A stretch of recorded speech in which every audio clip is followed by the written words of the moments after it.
卫福部和地方推动一个国中学区上无开一间日照中心，目标全台湾814个国中学区拢有日照资源。不过台北市的进度是6都上慢的。道兵团建议市府利用学校无咧用的空间开长照服务。因应超高龄社会，卫福部甲地方共同推出的一国中学区一日照，目标全台814个国中学区。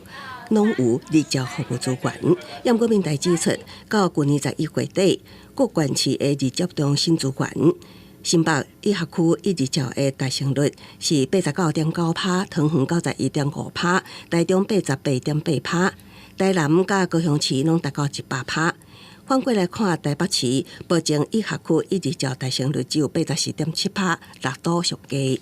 台北市的整个的这种市民意识，对于这样子的一个日照中心进到学校区，会不会影响到学生？那甚至以前台北市曾经发生过家长会抗争的事件，所以我觉得在面对学校的老师、家长的这一块的这样的沟通上面，必须要更及早，而且要提早的去做这件事情。民团认为，利用校园内无咧用的空间，长照结合校园是可行的方法。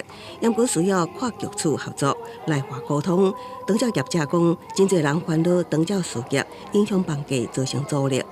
北市社会局表示，每一个学区的状况无同，而且台北市的交通便利，会并同考量整体日照涵盖率，作为日照资源共同目标。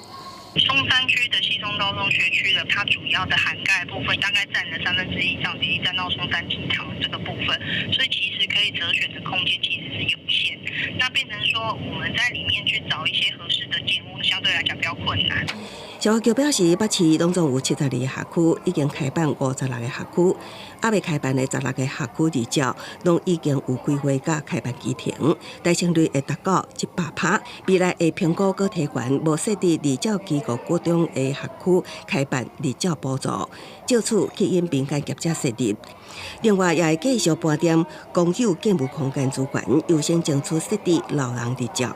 公视新闻采访报道。